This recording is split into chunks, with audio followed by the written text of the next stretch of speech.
What the is scalar 3? Without being too reductive, most songs come with chord progressions, and they come in sets of 4, but not always, of course. The most popular chord progression in pop music, modern pop music, of course, is 1, 5, 6, 4. Check out this incredible video from The Axis of Awesome for a good idea of what I'm talking about. Scalar 3, at its core, will help you make a chord progression like that one or any others very easily. All right, this is Scalar 3 on the screen, and these are our chord progression presets. I'm gonna come into common progressions, scroll down a little bit, and find the 1, 5, 6, 4 preset, helpfully labeled as pop. Once I click that, you'll see that I've got a few different options here, and I think it's best for us to stay simple. So I'm gonna load up simple, and this is that chord progression in C major. Sounds pleasant. Let's check out simple 1.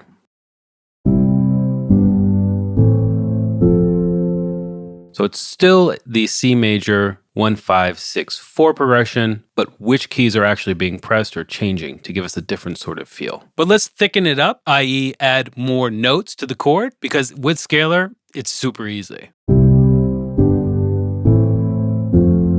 Thickened 1 sounds great.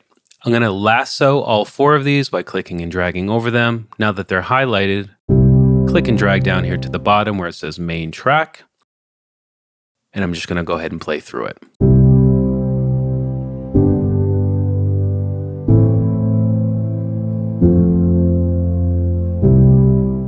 Now you might actually even recognize that from one of your favorite pop songs. Well, which one? There are so many to choose from. And now this, in my opinion, is where things get fun and Scalar 3 really start to excel. We can add a bass line, melody, color, arpeggios, anything we want, and it will all be in key and follow the chord progression that we've just chosen. Next, let's jump over to the arrange page that's up here in the top left, and we'll see our chord progression again. If we come to this plus button and into expressions and into bass, we can add a bass line. Let's stick to common bass lines, basic, and if we click and hold, we'll hear the rhythmic pattern of the MIDI. If I double click to load it,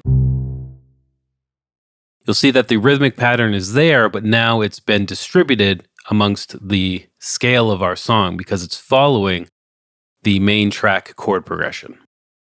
Before we play it, let's come to the sound. You can see that it's labeled bass here in the mixer. If you see the MIDI editor, you just want to click the mixer here. And if I click where it says felt piano, we can come into bass and choose the bass guitar, double click.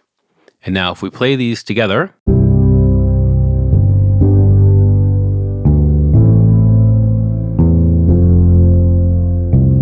we've got a bass line. I'm gonna go ahead and turn on the loop just so it will loop over and over again while we're working. Let's keep going. Let's add a bit of a performance now. I'm gonna come up here again to the plus, again come down to expressions, performances, common performances, and let's stay common to keep it simple. Again, I can click and hold to get a preview.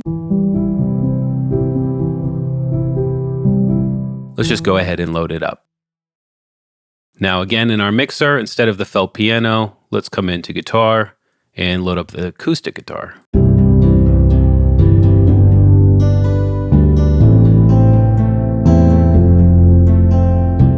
Now let's do a little bit of mixing. We're not going to spend too much time. I'm going to pull down the felt piano a little bit, pull up the acoustic guitar, maybe pan it a little bit to the right, and the felt piano a little bit to the left, just to really open things up.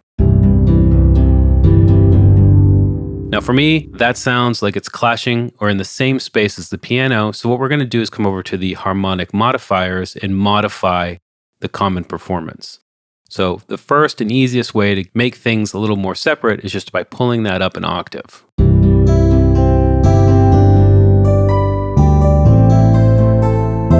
And it's already done a good job. I am going to solo this and click this button right here next to acoustic guitar. And here I'll have my envelope, a filter, and some reverb and delay. I'm going to pull the reverb up and just a little bit of delay. Now there are other very helpful tools to modify this clip. For example, there might be too many MIDI notes here. I want it to be a little more sparse for the project. So if I come into density and then pull down, if you look up here, you'll see that less MIDI notes are now populating that MIDI clip.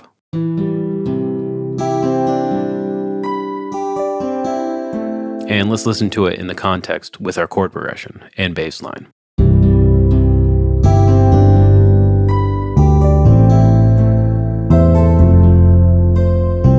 Now I like that, but perhaps there's a better performance. So I'm going to come back up here to the top where it says Common Performance 1, and I can go back into that original menu, or I can just hit the arrows and get some new options.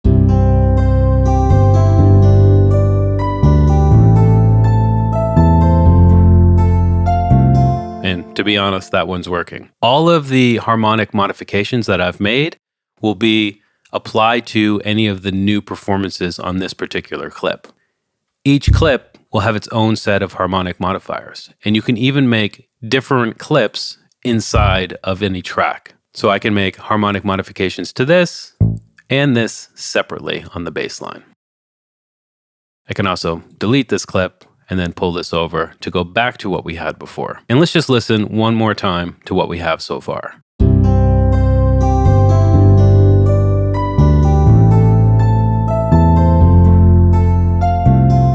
So there you go. We've got a song started in minutes, and I hope you have a better understanding of what Scalar actually is and can do for you. But before you go, let me show you one last cool thing, which is again only scratching the surface of what's possible with Scalar 3. You remember our chord progression? We used the most popular common one. Let's go ahead and change that out. Let's go back to the main page and come into the genre chord set presets and come down to chill and choose one. It's a good way to preview. We can take as many or as few of these as we want. I'm just going to lasso these first 4, bring them down here. I can get rid of those original 4 chords. And if I flip back to the arrange page, all of the modifications, all of the editing we've done, the instruments and so on, all remain the same, but the MIDI performance and the bass line and now the chord progression will all follow this main track chord progression. So we've changed the key and progression of our track just by dragging and dropping some new chords. Let's give it a listen.